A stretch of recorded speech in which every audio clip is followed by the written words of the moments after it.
The greatest city in the world. Gerrit stared miserably at his boots. They were fine leather, imported all the way from Tasato, but they weren't made for walking through the damp, wet forests of Misericord. For the last 2 days they had squelched every step he'd taken. He spent half of last night with his legs up in front of the fire, trying to dry his feet out. He'd been excited when he'd been chosen for this expedition, a chance to head up north and meet with the Sandfishers. Red Eyes, their guide, had said the Sept wanted a dozen well-respected burghers to come to their lands, but he refused to say what it was for. Everyone knew, he thought, that there was good money to be made trading with the Sandfishers. They bought eels, fresh fish, fat crabs to the markets of Holberg, and sold them for keen prices, and they never tried to cheat you, not once. So it seemed like it could be a lucrative trip, and there was fierce competition to go. He'd been pretty excited when he'd been chosen. He wasn't excited now. Squelch, squelch, squelch. How much bloody longer? Then he felt a familiar pang of guilt. The Sandfishers had asked them for land, and in return, the League had given them Misericord. The place was a shithole, a great, trackless forest wasteland where the marshes were the only bits not covered in bloody trees. Last night, he'd woken up in his tent with a slug on his head. It was hardly the Sandfishers' fault that they lived in this hellhole, and to be fair, Red Eyes had warned everyone about the need to bring good footwear. They kept saying over and over, bring good footwear and plenty of changes of socks. He was regretting not paying more attention now. Squelch, squelch, squelch. Surely it couldn't be much further. Finally, after an interminable march, the party suddenly stopped. Red Eyes was up front, but there were Sandfishers everywhere now. He recognised one of the young girls. Fleeting Grin was Three Hands' daughter. The girl was not yet 3 years old, but as a sweet summer child she was a foot taller than she had any right to be. What was she doing here? He'd met her at the Misericord market. Well named, too. The kid had the cutest grin you'd ever seen. She could charm candy off a mountebank. The Sandfishers were all standing round and pointing at something in a way that implied it was important. He tried to make out what it was, but there were too many trees in the way. A bloody forest. Clearly it was pretty exciting, though, given the way everyone else was staring. "What is it?" he hissed at Cornelia. "Trees," she said, and just pointed. "Oh, virtues," he said, louder than he intended. He lowered his voice. "They've really dragged us all this way just to look at some bloody trees." He was feeling indignant, but he kept his voice low enough that only Cornelia could hear him.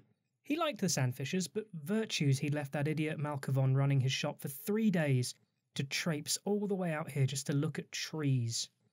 Cornelia turned at him, a curious combination of ridicule and contempt on her face. Clearly she was finding this hilarious. "Trees, you fucking idiot. Golden trees?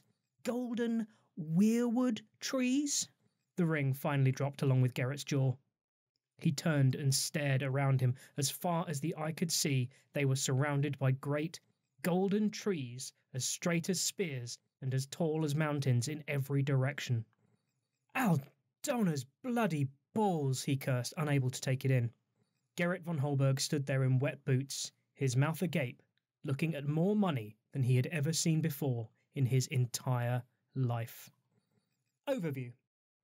The grand contest is over, and the 5 great cities of the Empire have competed to see which was the richest, the most magnificent, the most extraordinary. Inspired by the words of Aureliana de Savos, they have encouraged their innovators, architects, artists and preachers to encourage investment in each city. To build on the momentum, Merchant Prince Francesca de Matos met with Harlequin, the League egregore, and persuaded him to spread the terms of a grand competition all across the League. The competition would last a year. The winner would be whichever city spent the most wains on commissions and improvements during that time. The prize? Well, bragging rights for sure. A chance for one city to thumb their noses at their poorer, less successful rivals. But Harlequin was sure that the burst of civic-minded pride that winning the competition unleashed would yield other, more tangible rewards. And so it has proved. And the winner is... In the end, the contest is not that close. The beautiful city of Savos comes a respectable second, closely followed by Temeshwar, with Desato and finally Spiral bringing up the rear. But the winner, by a clear margin, is Holberg. For listeners, Holberg spent 306 wains, Savos spent 212, Temeshwar spent 165 wains, Desato 76, and Spiral 21.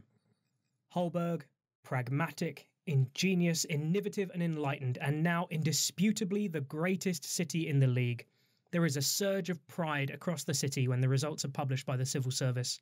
Holberg didn't just win, it won comfortably. Not just the most wains spent on major projects, but also, people note, with the most wains invested by individual citizens. Obviously, everyone in the city always thought that Holberg was the greatest city in the League, but it's still nice to have it established as a matter of indisputable fact. Haraldans, fine artisans who have been making banners since 283YE, produce a beautiful ornate banner that proudly displays their new moniker, and it is installed in place of pride over the main entrance to the city, just in case anyone from Savos to Sartor or Temeshwar should happen to be visiting and be unaware of the fact that Holberg is, in fact, the greatest city in the Empire. And that's when someone points out that it's all well and good being the greatest city in the League, in the Empire even, but what would it take for Holberg to be the greatest city in the world? High walls. There is another opportunity to raise the level of fortification in Holfried even further without increasing the upkeep. One of the first things visitors to Holberg remark upon are the extraordinary walls that protect Holfried. A truly immense fortification, the largest anywhere in the Empire, it is surely one of the wonders of the world. The latest upgrade of the defences to their current impregnable size has literally only just been completed. But, and hear me out, says Stefan of Kirby's Architects, what if they were bigger? Technically speaking, that's fairly straightforward. In theory, it is possible to build on top of the existing fortifications to make them even more impregnable. But it's complicated by the presence of the true Lao auras that exist on the walls. Holbergers are very proud of their virtuous auras. Anyone who suggests messing with those is going to get pretty short shift indeed. Fortunately, the architect has a crazy plan that forestalls any risk of that happening. The most basic principle of any fortification is that you want the walls to be as high as possible to make it harder for the enemy to get over them. Obviously, there's more to it than that. For example, Holfried now sports an impressive set of additional barbicans outside each city gate, with walled roads linking them back to the city itself. Crenellations, battlements, drawbridges, portcullis, murder holes, moats, bulwarks, ramparts, parapets. Holberg is a home to a wealth of engineers and architects who are masters of all of these arts. But when it comes down to it, what you really want is for your curtain walls to be as tall and thick as possible. What if, says the ambitious League architect, instead of going up, we went down? The unique location of Holfried halfway up the mountainside mean that much of the surrounding land is solid bedrock. It has to be, of course, to support those immense walls. At the time the walls were built, little thought was given to the possibility of excavating a deep embankment in front of the walls, as is traditional with most fortifications, because removing that much mountainside would be just too expensive. White granite is dear, but even so, removing 20 feet of bedrock all the way around the walls is just too expensive to contemplate. Too expensive for anyone but the greatest city in the world. The plan is charmingly simple. It doesn't require any white granite or any materials. It would need the permission of the Imperial Senate, of course, but it wouldn't need one of their limited number of seasonal commissions. Kirkby's architects stand ready to provide all the oversight needed to excavate the stone. It would be insanely expensive, but nothing great without cost, as someone once said. There are a few little flourishes included by the architect. He plans to include a small additional area near the main... He plans to include a small additional area near the main barbican for 6 shops to be outfitted. His idea is that tourists will want to descend into the entrenchment for the best possible view as they tour the looming curtain walls that protect the city. It would take a year to complete the plan and cost 500 thrones. It's an awful lot of labour, but it would raise the effective level of the fortification of Holfried, and best of all, the plan is so simple that it wouldn't change the upkeep of the fortification in any way. Best of all, the League architects' plans aren't time-dependent, so Holberg could attempt this improvement at any time. Flower gardens. 4 commission slots and 50 thrones are needed to make Holmauer a garden city and give it the uplifting quality. Expanding the fortifications would make Holfried even more impressive, but what about the other half of the city, Holmauer? The sprawling suburbs of the city are a region unto themselves. They were devastated by the lengthy Druge siege, turned into a sprawling ruin of destroyed houses and makeshift barricades. During the spring equinox 380YE, the Imperial Senate commissioned architects to restore Holmauer, turning the region into a beautiful park as per the ambitious plans of architect Katarzyna von Karstein. The park was later cursed by Scaife, but ultimately that only made local residents more proud of the area. Lots of cities have parks. How many cities have a park that's cursed by the Eternal of Spite? Only the greatest city in the world, that's who. The beautiful parkland is now dotted with clusters of aesthetically pleasing buildings, homes and businesses, which make it a highly desirable alternative to the cramped conditions in Holfried. Everyone wants a build that fronts onto the park, and when that real estate was gone, people started bidding on the surrounding streets. And that set Katarzyna von Karstein to thinking, what if, instead of Holmauer being a part of the city that Holberg was famous for having a cursed park, what if the whole region was one great parkland? What if the entire area was remodelled? What if, instead of residents of Holmauer going to the park, the city planners bought the park to them? Instead of roads through the streets, there would be tree-lined avenues, hedges instead of walls around properties. Instead of private gardens for rich townhouses, properties would be arranged around small communal park areas, and flower beds just everywhere, a riot of colours of every imaginable hue visible from every house and every street in Holmauer. Such a plan would be impossible normally, but Holmauer is still being steadily rebuilt following the destruction of the Druge, which means there is a small window for some enormous act of civic planning. Of course, it will be a massive inconvenience for everyone living in Holmauer as the streets are ripped up and properties demolished to make room for all this greenery. In normal times, such changes would run up into a wall of opposition, but right now, while people are still drunk on Holberg's triumph, it could be done. The plan wouldn't require any range of materials. The kind of construction involved in personal properties mostly uses cheaper materials than the weirwood and white granite needed for major commissions. There would be significant costs, but much of that would be subsidised by local residents eager for the benefits, so it could be achieved for only 60 thrones. The weakness is that it would require a vast amount of complex civil engineering, as whole streets would have to be demolished and replaced in some places. That would need 4 Imperial Commission slots. They wouldn't all be needed at once, but it would need 4 separate commissions for the work to be completed. Once the work was complete, it would make the area an incredibly desirable place to live. Even cursed, the park is an incredibly popular destination. Turning the entire region into a garden city would give it the uplifting quality.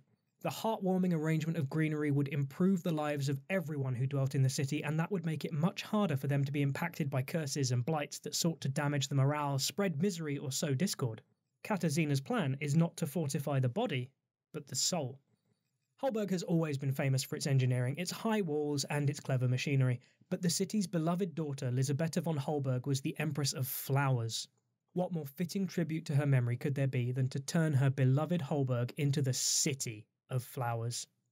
If Holberg citizens are convinced they will need to move quickly, the work would need to begin within a year, otherwise the burst of enthusiasm generated by victory in the contest will be gone.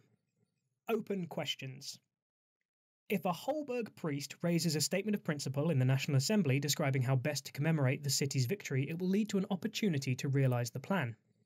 The synod priests from Holberg are Klaus, Dieter van Holberg, Hildebrand von Holberg of the Temple of Nine Fingers, Jona Jakovic, Kaspar Jakovic von Holberg, and Livervos van Houten van Holberg.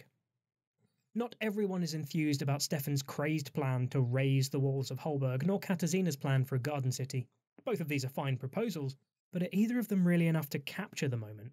An accomplishment like this demands something suitably dramatic and impressive to create a lasting monument to the achievement, and apparently raising the largest fortification in the world 20 feet into the air by lowering the ground around it and creating an entire garden city aren't enough for some people. But what would be better? The critics can't agree on what it should be and are left scrabbling round for ideas. Holberg is notorious for its engineering and ingenuity. Everyone is sure they can come up with something wonderful if they can just find a way to agree on what it should be. In the end, it's clear they can't agree. And so, out of desperation, they make a very public plea to the League National Assembly to settle the matter for everyone. If a Holberg priest raises a statement of principle naming some creative idea for commemorating their triumph and improving Holberg, then the ingenious citizens of Holberg will devote time to looking for whatever opportunity exists to turn the idea into reality. If 2 statements are raised by Holberg priests and both pass, then they will jump on whichever idea achieves the largest margin. However, if 3 or more statements on this matter are raised and passed by Holberg priests, then they will abandon the idea altogether, since it will demonstrate that the Assembly are no more able to settle the argument of what should be built than any of them are. Flaxen pillars. In the trackless depths of forested Misericorde, the sand fishers have found a grove of weirwood trees. They are keen for imperial investment in their scheme to log the weirwoods. There is one other unexpected benefit that arrives at the same time as news of the city's victory is being spread. Technically, It is not linked to Holberg's triumph in the contest, but most people think it's fun to credit this piece of good fortune to the fact that the city has been officially declared the greatest city in the league. Technically, legally, it's not linked to the city of Holberg at all, but that's a small detail most people airily wave away. It is Red Eyes who brings the word of the find to the city. The Sandfisher is apparently one of the richest orcs in Misericord these days, with over 30 sandfishers working for him, harvesting eels, crabs and fish for the hungry markets of Holberg. He leads a small expedition of prominent burghers out into the marshes to meet with Three Hands and the other leaders of the Sandfishers to discuss their discovery and make plans together. The Sandfishers were generously ceded the region of Misericord in spring 383 YE. There was vastly more land there than the small sept required, but it was perfect for their needs, a dense, almost impenetrable forest with long wet coastlines with deep rocky pools and abundant marshes. They have been slowly spreading out through the region in the years since, taking account of the treasures they have been given. And that is when they discovered the Flaxen Pillars, a massive stand of weirwood hidden away in the depths of Misericord. One of the problems with Bourse resources is that they often defy attempts to scry for them, so it's possible for them to lie undiscovered for centuries, especially in a dense forest like the one that covers the entire region. Fortunately, the Sandfishers have devoted thousands of hours to walking the forest of their new home, mapping it out every inch to see what treasures it possesses. Now it seems their prosperity has paid off. The Sandfishers have a clear plan to exploit the Flaxen Pillars, but they are keen for Imperial help. The resource is huge, easily big enough to provide enough weirwood to meet the Sandfishers' needs and potentially provide a valuable benefit to the Empire on top. The Sandfishers are eager to share this bounty with their neighbours. All that is worthwhile is shared with those who deserve it, they explain seriously. In fact, there is more to the Sandfishers' plan than just prosperity. They are keen for the Empire to pay to operate a Bourse resource here in Misericord, because it will mean a huge influx of money and good jobs for many young Sandfishers. Money they can use to buy the things they want in Holberg's markets. They want the weirwood, of course, but there is more than enough weirwood to go around. But they need the Empire to pay to develop the site, to clear the surrounding forest so that the weirwood can be logged, dried and processed. Crucially, Misericord is incredibly damp, what with cold, wet winds blowing in off the Semilac and the seeping groundwater of the morass, so they believe that by far the best way to treat the wood is to kiln dry it.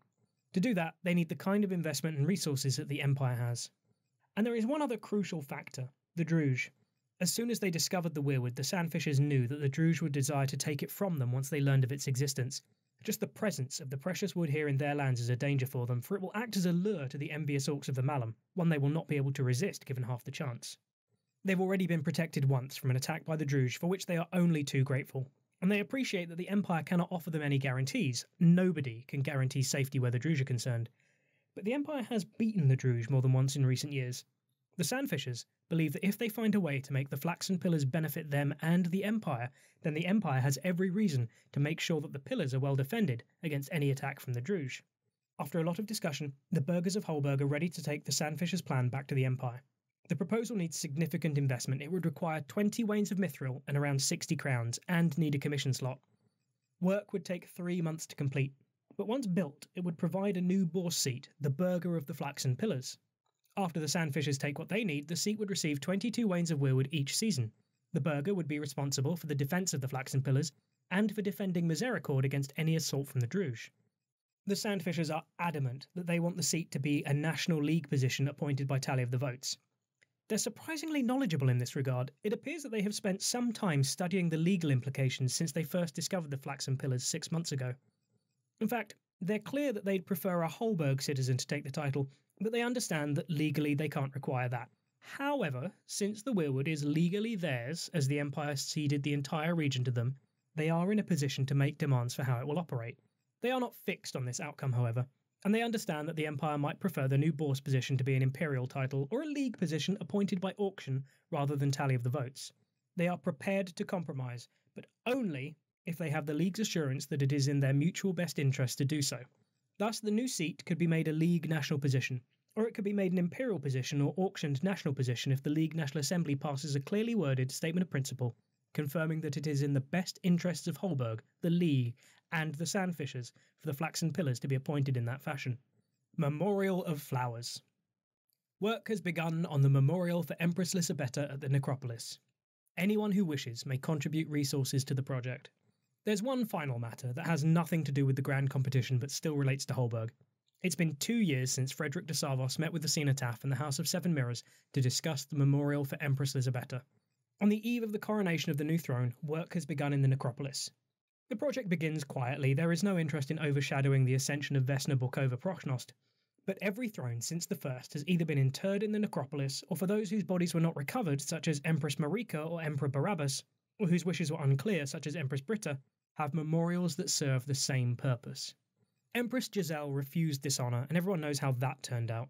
Regardless, even as Empress Vesna is being crowned, the stewards of the dead will be selecting a location for her tomb in the Black City. Following extensive discussions with the House of Seven Mirrors and the Cenotaph, Frederick drew up a design that celebrated Lisabetta von Holberg as the Empress of Flowers. The design focuses, unsurprisingly, on flowers drawn from all across the Empire. Cuttings have been arranged from as far away as Segura and Calavesa and presented in a tiered decking system that allows visitors approaching the memorial to enjoy the beauty of the Empire laid out around them. The memorial itself is a commanding circular wall of gold-veined green marble that cannot help but evoke the walls of Holberg in the viewer. Inside, there is a reflecting pool studded with water lilies and rare lotus flowers. The materials have been provided by those who feel they owe a debt to Lisabetta. Work will be completed by the spring equinox. There is still some possibility to make the design more ambitious if anyone wishes to make last-minute donations to the construction. Following the winter solstice, any citizen can donate money, white granite, weirwood or mithril to the project to allow some of Frederick's more ambitious elements to be incorporated. OOC note: a commission has been created in the downtime system that allows players to donate bourse resources or money following the usual rules after the winter solstice. The memorial will be completed by the spring equinox. Any significant contribution, wains of mithril, weirwood or white granite, or thrones of money will make the final memorial larger and more imposing. If at least 10 wains total are contributed, the memorial will effectively be a folly. For further reading, please look at the Schools and Sawmills 384YE Autumn Wind of Fortune relating to the competition and presenting a Sandfisher opportunity, Halftime Score, the 385YE Summer Wind of Fortune laying out the situation at the midpoint of the competition, The Money Goes Round, the 384YE Winter Wind of Fortune introducing the competition, To See What You Sell, a 384YE Spring Wind of Fortune about the Sandfishers, and Across the Abyss, a 383YE Winter Wind of Fortune talking about the Sandfishers' philosophy.